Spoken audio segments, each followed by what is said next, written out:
midi 5 sur leur FM. Bonjour à tous et bienvenue si vous nous rejoignez en ce mardi. Nous sommes le 13 juin et dimanche, je vous le rappelle, c'était le premier tour des élections législatives. Bonjour Gaëtan. Bonjour. Nous sommes aujourd'hui sur la 9e circonscription. Après avoir discuté autour de la 8e, nous accueillons dans nos studios Madame Isabelle Roche qui est avec nous pour La République En Marche, qui a obtenu 36,18% des suffrages exprimés, qui est arrivée en tête du premier tour, et Madame Émilie Matz pour le Front National avec 13,32%. Vous êtes toutes les deux qualifiées. Bonjour mesdames.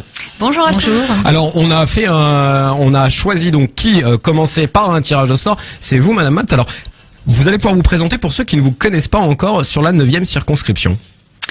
Eh bien voilà, donc moi je suis une candidate issue de la société civile qui comprend et partage les difficultés des Français au quotidien, qui travaille corps et âme avec dévotion comme eux pour maintenir la tête hors de l'eau, pour ne pas couler. On y pense tous les jours, chaque jour, à chaque instant. Et je défendrai à l'Assemblée nationale l'intérêt et l'avenir des Français. Je les préserverai d'une austérité certaine dans un contexte économique très tendu. Je suis pas là pour retourner la table, hein, ça c'est sûr, mais j'incarne le renouveau. J'appelle les gens qui sont touchés par le système Macron à ne pas attendre la rentrée sociale et le vote des premières lois pour descendre manifester dans les rues. Réveillez-vous, c'est dimanche qu'il faut voter contre cela. Et on aura l'occasion d'ailleurs de parler de l'abstention. Madame Isabelle Roche, ceux qui ne vous connaissent pas, on va faire également connaissance avec vous.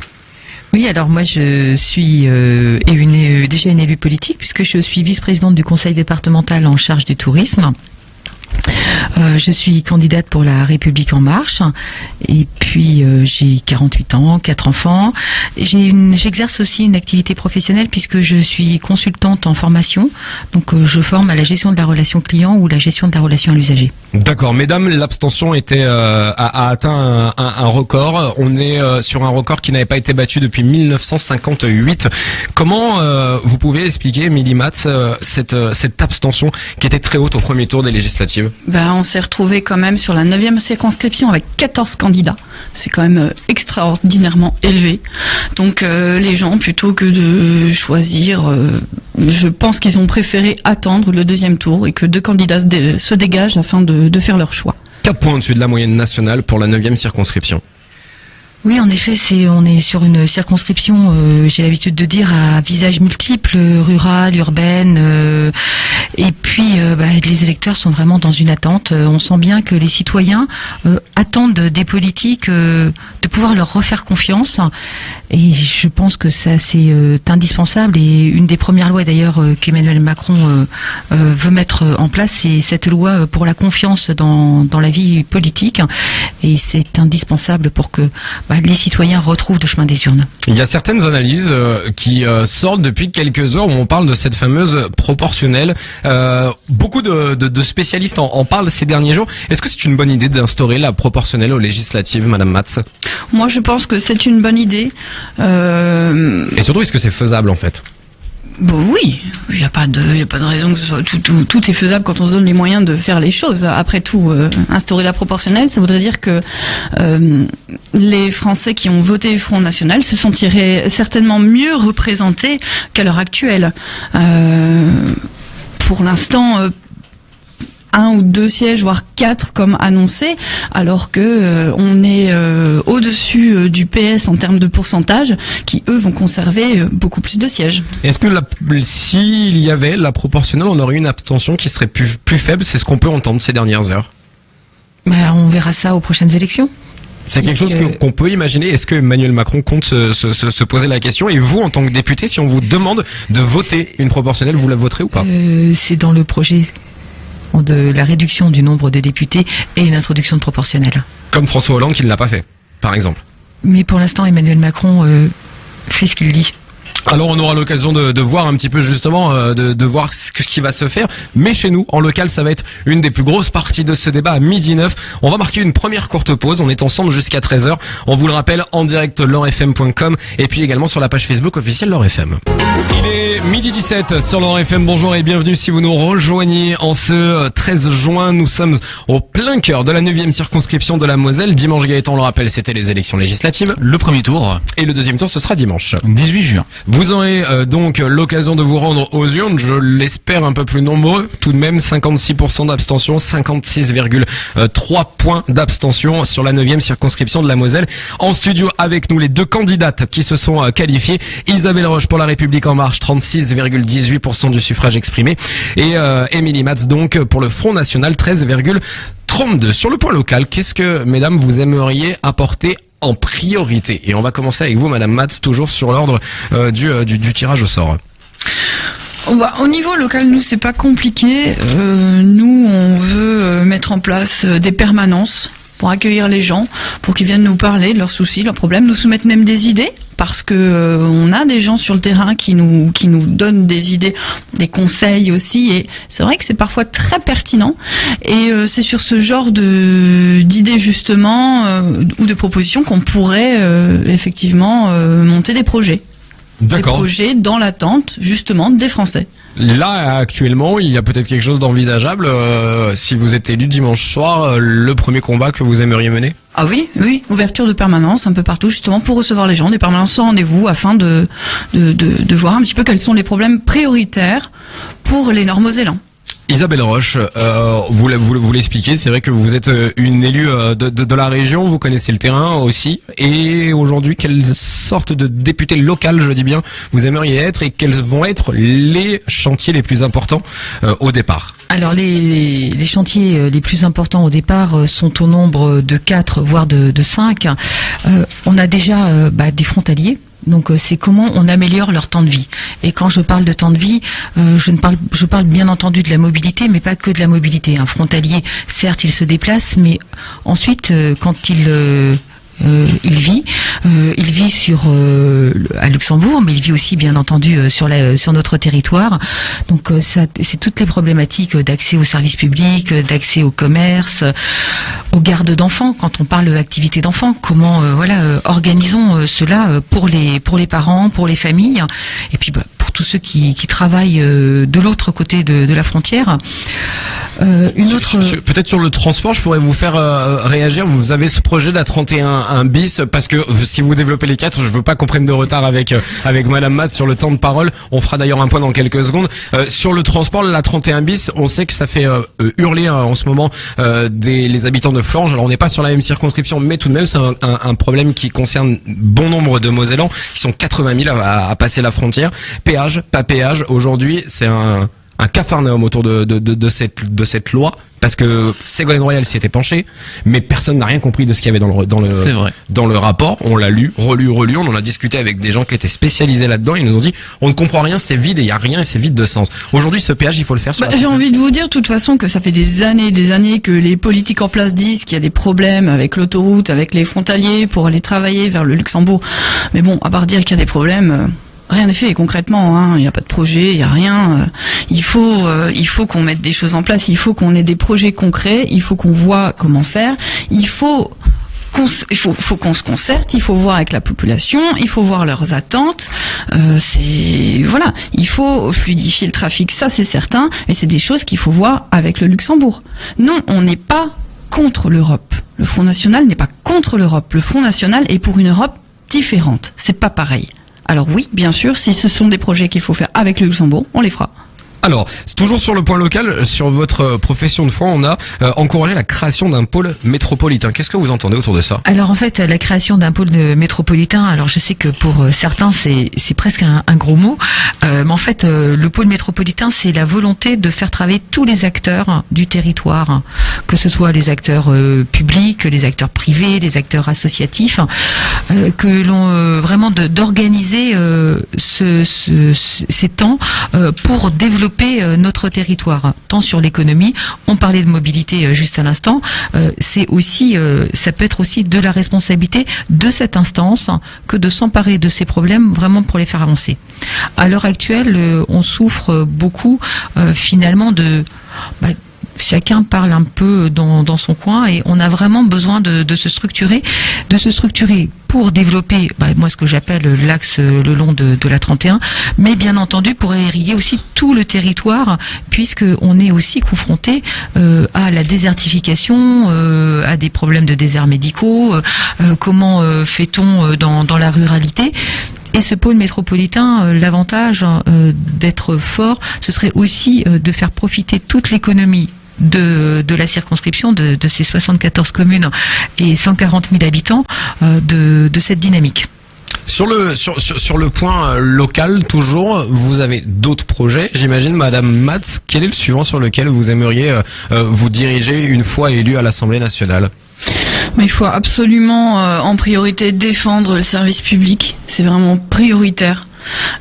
Défendre le service public, les hôpitaux, les pompiers qui sont en grève en ce moment d'ailleurs, parce qu'ils sont en manque d'effectifs, ils sont en manque de budget. Le budget de fonctionnement des sapeurs-pompiers de Moselle va être amputé de 2 millions d'euros quand même. C'est pas rien. Ils sont fatigués, ils ont moins de monde sur place. Les interventions ont augmenté de plus de 50% et leurs effectifs, eux, stagnent. Il faut absolument qu'on contre ça, qu'on augmente leurs effectifs. Donc on parle des fonctionnaires et justement c'est une question sur laquelle on peut s'arrêter. Est-ce qu'il faut augmenter le nombre de fonctionnaires, le diminuer, en supprimer pour en créer ailleurs? C'est quoi un petit peu vos idées sur les fonctionnaires? Parce que on parle du service public, mais chez nous aussi on est concerné, et si une loi sur les fonctionnaires est amenée sur la table, vous serez amené à la voter aussi. Oui, pour vous, oui. Madame Roche, excusez-moi. Non, oui, bien sûr. Oui, comme vous distribuez la parole, c'est pour savoir concernant les fonctionnaires, l'objectif est la réduction de 50 000 fonctionnaires à la fin du quinquennat. Cela dit, ça correspondra à peu près à un non-renouvellement de départ en retraite sur 2, mais pas dans toute la fonction publique, bien entendu. C'est une augmentation pour la sécurité, 10 000 gendarmes et policiers supplémentaires. C'est une volonté aussi de profiter, de réorganiser par rapport à la transition numérique, c'est-à-dire de vraiment axer sur pour les collectivités territoriales en investissement plutôt qu'en fonctionnement. D'accord. Les couches, on en parle justement, on a agrandi les régions ou diminué, ça dépend des secteurs. Sur les départements, hier, on a eu l'occasion d'en toucher un mot. Sur les fonctionnaires, qu'est-ce qui est prévu chez vous, Madame Matz? Nous, c'est pareil, création de 15 000 postes de gendarmes policiers supplémentaires. De toute façon, il faut être réaliste, c'est une priorité, il faut créer des emplois pour la sécurité des Français.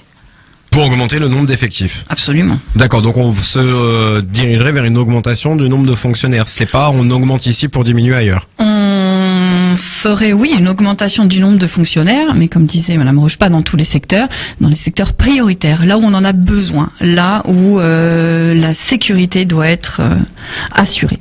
On va faire un tour des temps de parole, Gaëtan, avec Esther et Enzo qui sont avec nous en studio. Alors, Madame Roche est à 4 minutes et 2 secondes et Madame Matz à 3 minutes 50 secondes. C'est parfait. On va pouvoir passer à un autre sujet, l'emploi. L'emploi aujourd'hui qui est la priorité dans l'esprit des Français, et c'est quelque chose de très compliqué. Alors, l'emploi, c'était le pari d'Hollande. Ce qu'il a réussi ou pas, la courbe s'est un petit peu inversée, mais aujourd'hui, il y a toujours beaucoup trop de chômeurs. Madame Matz, qu'est-ce que vous comptez faire aujourd'hui pour lutter contre le chômage? Lutter contre le chômage, c'est tout un programme, Oui. Tout un programme. Voilà, Monsieur Macron a plein d'idées pour lutter contre ça. Il veut la continuité de tout ce qui a été fait jusqu'à maintenant pour les Français. En gros, rien. Et vous? Eh ben nous on est pour que tout cela change. Nous, bien sûr, on va faire en sorte que le chômage diminue. Il le faut. On va s'appuyer sur les 144 engagements de Marine Le Pen pour voter les lois, voter pour ou contre les lois qui sont présentées à l'Assemblée nationale pour défendre l'intérêt des Français justement sur le travail. C'est un défi qui est réalisable aujourd'hui de ramener de l'emploi ici sur notre région. Bien sûr, c'est un défi réalisable évidemment. Madame Roche, l'emploi et dans notre région, la création d'emplois est-elle encore possible? Ah oui, tout à fait. Il faut savoir que le Luxembourg prévoit à terme le doublement des frontaliers. Donc avec toute la problématique que cela peut engendrer, on a parlé de mobilité tout à l'heure et différentes choses. Donc un des axes possibles et indispensables, c'est la relocalisation sur notre territoire d'emplois utiles à l'économie luxembourgeoise. Et pour cela, la loi le permet, des expérimentations, notamment des expérimentations fiscales, puisque je sais pertinemment que la fiscalité n'est pas la même même des deux côtés de la frontière. Donc ça, ce serait une des premières mesures pour notre territoire. Autrement, dans les mesures générales pour l'emploi, c'est l'abaissement des charges sur les salaires, l'abaissement des charges pour l'employeur, c'est le fait de ne plus avoir d'adosser les régimes des indépendants et des professions libérales sur le régime général. Donc ce qui permet la création d'entreprises beaucoup plus facilement, puisque c'est de la protection de la personne qui va entreprendre. C'est le fait de diminuer l'impôt sur les sociétés, donc de passer de 33 à 33,3 à 25%. Donc vraiment des mesures très concrètes qui permettent de relancer, de libéraler, de faire en sorte que on ait envie d'entreprendre. Et ça, c'est la force du projet présidentiel. Et quand on est sur le terrain, on sent que ça, c'est une des attentes. C'est le fait de pouvoir le faire avec aussi une sécurité. Le chômage pour tous permet aussi de finalement être plus serein quand on veut se lancer dans la création, quand on veut se lancer même dans un changement d'orientation, la formation. Donc c'est vraiment le fait de coller au plus près des territoires et des attentes et des besoins. Il est midi 29, on vous le rappelle. Vous venez de nous rejoindre en direct sur l'Or FM. Nous sommes en plein cœur du débat d'entre-deux tours pour les législatives dimanche. Vous êtes appelés aux urnes et nous nous intéressons aujourd'hui à la 9e circonscription. On le rappelle, en studio avec nous Isabelle Roche qui est ici pour La République En Marche, qui est arrivée en tête du premier tour, 36,18% des suffrages exprimés. Madame Émilie Matz est également pour le Front National qualifié au deuxième tour, 13,32% des voix. On va marquer une courte pause et on entamera la troisième et dernière partie de ce débat d'entre-deux tours. Cordonnier, soprano à l'instant, sur l'Or FM à 12h38. On vous le rappelle, on est au cœur du débat d'entre-deux tours pour la 9e circonscription de la Moselle. En studio avec nous, Isabelle Roche, arrivée en tête pour La République En Marche avec 36,16% des suffrages, 18% pardon, des suffrages exprimés. Et Madame Émilie Matz qui est arrivée deuxième pour le Front National, 13,32%. Madame Matz, on va s'intéresser au nucléaire. Je crois que notre circonscription est la meilleure en tout cas sur la question, parce qu'on a 4 noms et aujourd'hui on se pose la question, faut-il réduire, sortir, augmenter le nucléaire? Qu'est-ce qu'on doit faire pour les prochaines années? Alors oui, on est bien placé ici, on a 4 noms, on a une des centrales nucléaires les plus jeunes de France, donc pas de problème à signaler à ce niveau-là. De toute manière, donc sortir du nucléaire, non, c'est pas prévu. Pas prévu pour l'instant, tout simplement parce que on n'a pas de solution d'urgence concrète, donc ça sert à rien de raconter des bobards. On n'a pas prévu de sortir du nucléaire. Il faudra faire des projets un peu plus concrets par la suite, développer des projets justement. Pour l'instant, c'est pas l'ordre du jour. On continue comme ça. Mais ceux qui en ont peur du nucléaire, ceux qui sont sur le secteur de Bure également, alors c'est pas notre circonscription, mais l'enfouissement des déchets, ça reste quand même un sujet qui est très tendu sur ce secteur-là. Comment on peut rassurer les personnes qui ont peur et qui sont pro-sortie du nucléaire, justement? On peut les rassurer. En même temps, sur ces sites-là, c'est quand même assez sécurisé. Les accidents arrivent, évidemment. Mais on a quand même un confort de vie aujourd'hui qu'on doit au nucléaire. Et ces personnes qui sont pour la sortie du nucléaire profitent de ce confort de vie également. Donc, on peut pas tout avoir. Isabelle Roche, le nucléaire, 4 noms, c'est un sujet qui nous concerne aussi sur notre circonscription, c'est ce qu'on disait. Alors on en fait quoi du nucléaire? Ce débat depuis maintenant quasiment 15 ou 20 ans. Alors on en fait déjà 15 milliards d'euros d'investissement dans la transition écologique. Parce que ça, c'est indispensable. Si on veut réduire la part du nucléaire dans notre production d'électricité, dans notre production d'énergie, l'objectif est de passer de 75% à 50% d'ici 2025. Il est indispensable, bien entendu, d'investir dans cette transition écologique, d'aider toutes les entreprises dans la recherche et développement, pour faire en sorte que l'on puisse atteindre cet objectif ambitieux, mais néanmoins indispensable, et accompagner notre territoire, notamment toutes les entreprises qui travaillent autour du nucléaire, à franchir ce cap, à aller dans cette transition énergétique. Cattenom, en effet, est une centrale qui va bien, le grand carénage. Si le sujet est est-ce qu'on maintient ou pas, oui, bien entendu, les investissements prévus à l'heure actuelle seront maintenus. Ça, c'est indispensable. C'est indispensable pour cette centrale et c'est indispensable aussi pour l'économie de notre territoire.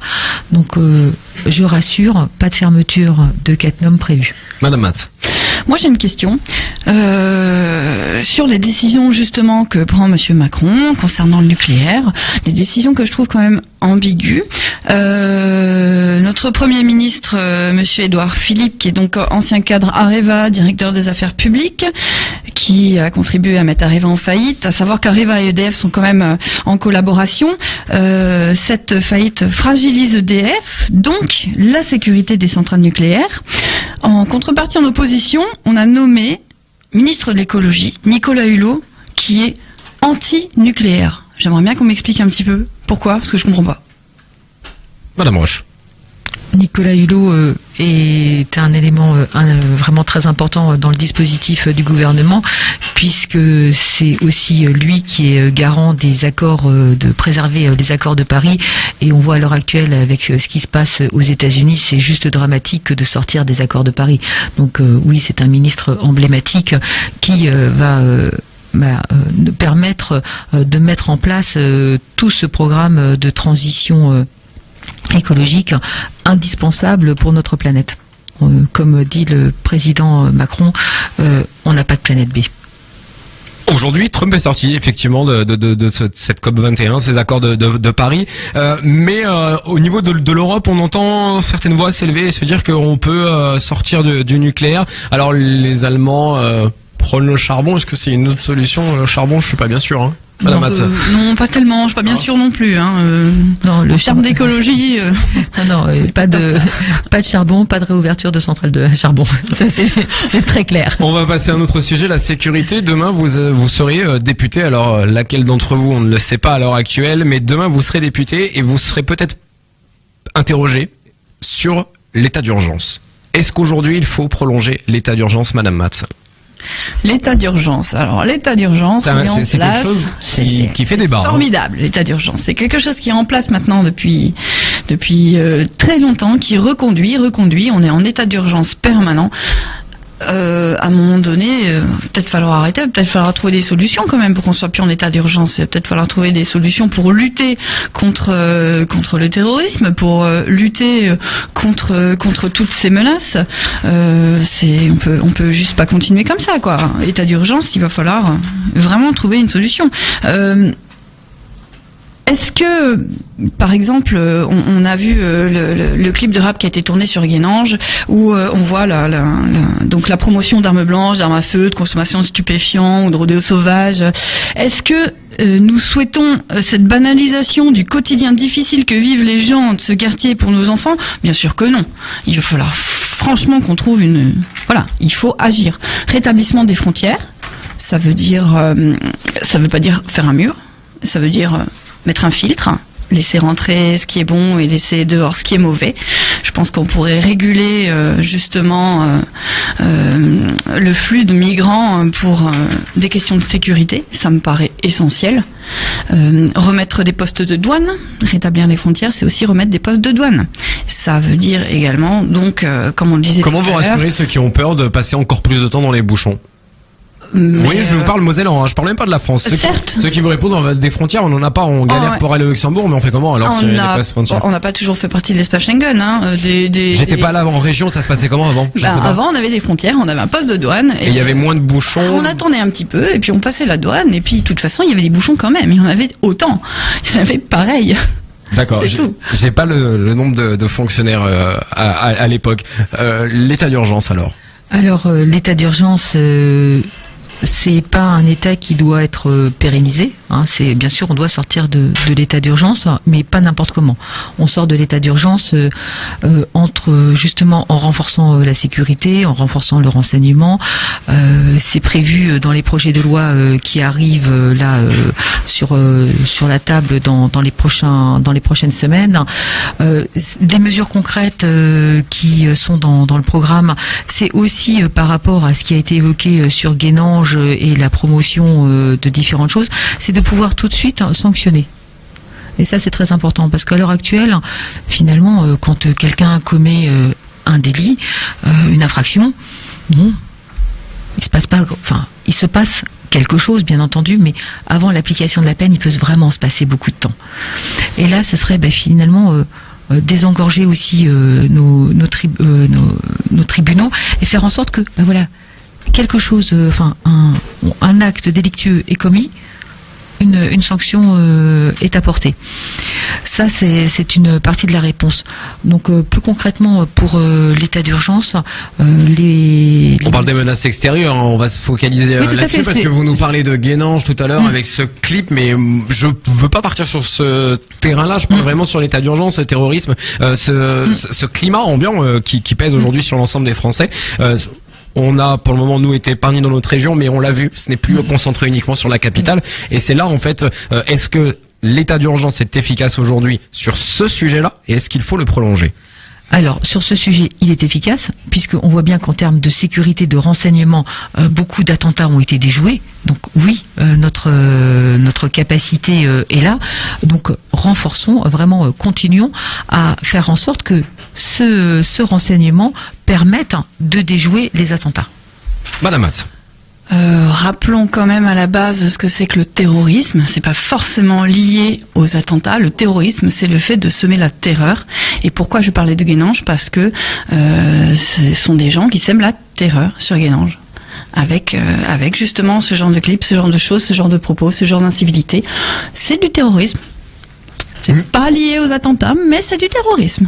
Ça, c'est vos propos. 12h48, on arrive quasiment au terme de ce débat. Vous allez pouvoir conclure où on en est au niveau des temps de parole. Alors, Émilie Matt, c'est à 7 minutes 58 secondes et Isabelle Roche à 9 minutes 30 secondes. Vous avez 2 minutes de retard. Est-ce que vous voulez compléter sur un des sujets qu'on a abordé avant d'entamer votre conclusion ou vous voulez passer directement à votre conclusion ? C'est à vous de voir.